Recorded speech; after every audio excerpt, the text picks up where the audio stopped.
Mesdames, Messieurs, nous voici de retour sur ce plateau d'échange. Docteur, vous me parliez tantôt du changement de nos économies en Afrique.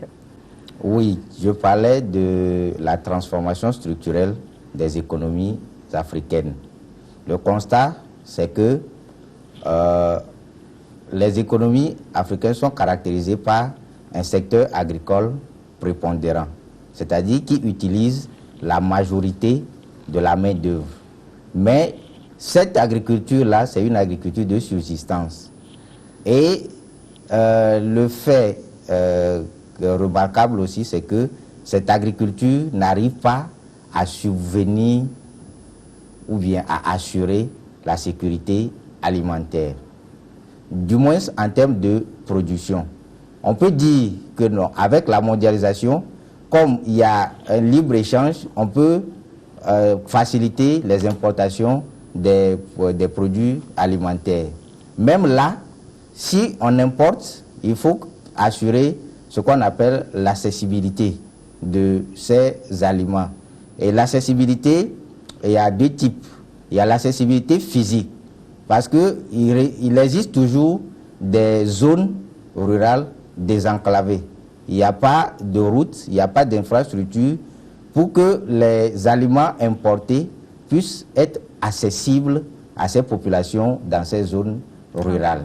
Et ensuite, il y a également ce qu'on appelle l'accessibilité financière. Il faut disposer du revenu pour pouvoir avoir accès aux aliments importés. Donc, si on développe la productivité agricole, on est sûr d'assurer quand même une certaine bonne partie de la sécurité alimentaire. Mais parfois aussi, dans certains pays, on cède des hectares de terrain aux puissances comme la Chine qui vient exploiter ces terres arables. Oui, bon, c'est une façon, ça aussi a été facilité par la mondialisation. Mais ce qui n'arrange pas le continent africain.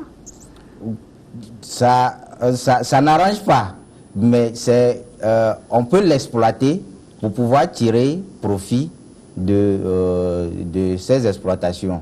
Aujourd'hui, si on prend les pays comme le Kenya et la Tanzanie, ce sont des pays qui ont amélioré, par exemple, leur production à travers la libéralisation du commerce des produits agricoles. Ces pays sont des pays qui sont spécialisés dans l'exportation des fleurs ou bien de l'horticulture. Et ce secteur a été ouvert, c'est-à-dire à la concurrence internationale. Ce qui fait qu'ils ont pu améliorer la productivité dans ce secteur et par-delà, ils ont amélioré la productivité agricole de façon générale pour les produits vivriers. Donc, ça peut être une façon de profiter ou bien de soutirer le maximum de cette mondialisation. Puisque si on cède les terres arabes à des pays qui peuvent l'exploiter, là, il faut... c'est pour ça que j'avais parlé tantôt de la qualification de la main-d'œuvre pour pouvoir assurer un transfert de technologie.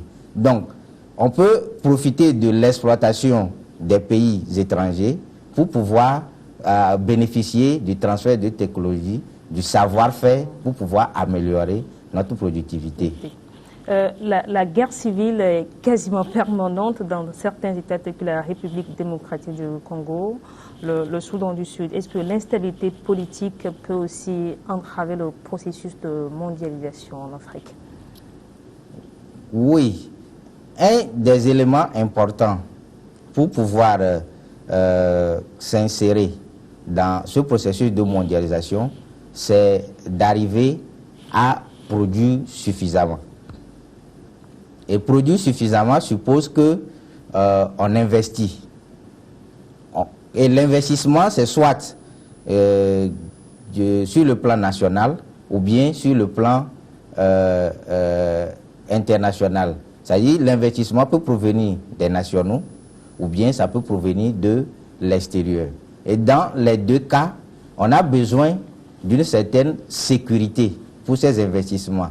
Or, s'il y a un pays qui est instable sur le plan politique et un pays en conflit, comme vous venez de le souligner, la RDC, il sera difficile de pouvoir investir dans ces pays. Les investissements dont peut bénéficier le pays, ça va juste servir à exploiter ne serait-ce que les ressources naturelles, pas un investissement productif, c'est-à-dire qui va aller dans le sens de la transformation des produits au niveau de l'Afrique. Donc, l'investissement est capital pour pouvoir s'insérer dans la mondialisation. Et cet investissement va être sécurisé à travers l'instabilité politique. Il y a une autre forme d'instabilité qui peut constituer un frein, c'est l'instabilité macroéconomique. Si l'environnement macroéconomique est instable, alors il n'y aura pas des incitations ni sur le plan national, ni sur le plan international à investir dans un tel pays. Vous parlez de l'inflation là? Oui, la stabilité de l'environnement macroéconomique, ça fait référence à la fois à l'inflation et à la gestion des finances publiques. C'est les deux. Et en Afrique, cette gestion n'est pas bien faite?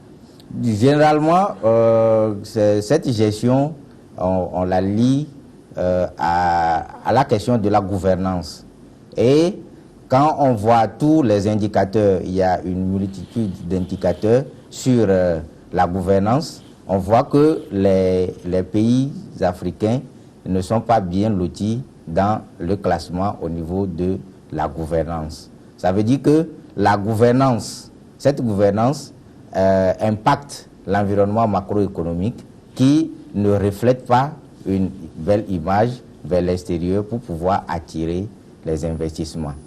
Étant donné que déjà sur le plan national, on constate qu'il y a une faiblesse de l'épargne qui ne peut pas constituer l'investissement. Donc on doit forcément faire appel à l'investissement étranger. Et cet investissement étranger ne va arriver que si l'environnement macroéconomique est stable et que si sur le plan politique il y a une certaine stabilité. En fait, cette stabilité au niveau politique, les économistes ne considèrent pas forcément soit la démocratie ou bien la dictature. C'est pour ça qu'on parle surtout de la stabilité. Si c'est la dictature qui peut apporter cette stabilité, là, c'est un gage pour attirer les investissements. Mais si c'est la démocratie qui peut assurer cette stabilité, c'est également une bonne chose. Donc, en économie, c'est la fin qui justifie les moyens, on peut le dire comme ça. Oui, c'est pas forcément la fin, mais c'est la stabilité politique. Si c'est un dictateur bienveillant qui peut assurer cette stabilité, pourquoi pas, si c'est la démocratie qui peut l'assurer, que ça peut également assurer une sécurité des investissements. Ceux qui disent que la mondialisation accroît les inégalités, ils ont raison. L'analyse en termes des inégalités doit être faite en posant un certain nombre de questions. Si on parle des inégalités, le premier réflexe, c'est les inégalités de quoi? Sociales, peut-être. Voilà. Il faut alors préciser. Maintenant, les inégalités de quoi et les inégalités de qui? Maintenant, comme il y a l'interaction ou bien l'interdépendance entre les hommes ou bien l'interaction humaine au niveau de la mondialisation, la conséquence ou bien le pendant, c'est que il y a forcément un brassage culturel et on a beaucoup plus tendance à l'uniformisation des cultures et l'uniformisation des modèles de société à travers la mondialisation. Et un des éléments importants, c'est aussi le choc des civilisations. On a l'impression aujourd'hui, à travers, comme il y a une unipolarisation, c'est-à-dire on veut que tout le monde suive la même direction. Et cette direction, c'est le modèle libéral. C'est-à-dire on veut que ce soit le modèle libéral qui soit le modèle dans le village planétaire ou bien au niveau de la mondialisation. C'est ça qui fait qu'il y a un certain nombre de chocs au niveau des cultures.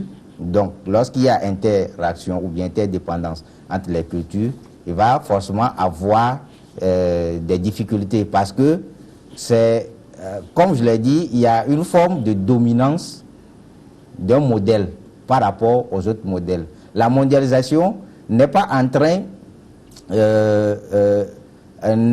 d'assurer une certaine diversité. Mais c'est comme l'impression, c'est une certaine imposition d'un seul modèle. Donc, elle accroît la pauvreté en Afrique alors? En Afrique, si on parle de l'Afrique de façon générale, on peut dire oui, mais il y a une diversité en Afrique. Il y a des pays qui profitent pleinement de cette mondialisation, alors qu'il y a d'autres qui n'en profitent pas. Revenant sur la question des inégalités, si c'est par exemple l'écart de revenus entre les pays développés et les pays en développement, on voit que avec par exemple le développement des pays comme la Chine, le Brésil, disons les BRICS, ces pays sont arrivés à réduire les écarts constatés entre les revenus de leur pays et les pays développés. Par contre, certains pays qui n'ont pas suivi ce développement ou bien qui ne se sont pas développés ont vu les écarts maintenus ou bien parfois même s'aggraver. Donc, l'analyse en termes d'inégalité causée par la mondialisation, elle doit être faite au cas par cas. Rien ne peut être fait pour améliorer la situation en Afrique alors? On peut améliorer la situation en Afrique. Je disais qu'il faut insister beaucoup sur le capital humain, en termes qualitatifs. Si on compare un peu le modèle de développement des pays comme la Corée du Sud, la Chine, la Taïwan, ce sont des pays qui ont beaucoup mis l'accent sur la formation, l'éducation, mais également sur la formation en ingénierie. Et c'est cette formation en ingénierie qui a facilité l'adaptation et le transfert de technologie. Puisque aujourd'hui, il y a une technologie disponible quelque part, il va falloir s'arranger pour pouvoir l'adapter et l'utiliser pour pouvoir beaucoup produire, pour pouvoir s'insérer dans la mondialisation. Une population à former en Afrique, mais il peut y avoir aussi d'autres solutions qui permettront au continent de rattraper le retard. Oui, j'avais commencé par parler de la transformation structurelle. Aujourd'hui, un secteur qui absorbe beaucoup le chômage, c'est le secteur industriel. Et on constate que ce secteur est encore à l'étape embryonnaire sur le continent africain. Donc, il va falloir faire un développement industriel. Il va falloir s'industrialiser. Et l'industrialisation, ce qu'on observe actuellement, c'est que l'industrialisation est beaucoup plus poussée dans les domaines de l'extraction minière et non pas dans la manufacture. Et c'est cette tendance qu'il faut renverser. Il faut beaucoup plus mettre l'accent sur la production manufacturière plutôt que les industries extractives. Si on met l'accent sur les industries extractives, on va continuer par exporter les matières premières. Et par contre, si on met l'accent sur l'industrie manufacturière, on va exporter les produits manufacturés qui sont des produits à forte valeur ajoutée. Merci, docteur Nukunu Golo, d'être passé sur ce plateau. Vous êtes économiste, enseignant-chercheur à l'Université de Lomé. C'est la fin de cette émission. Merci également à vous qui êtes restés à notre compagnie. Bonne suite de nos programmes.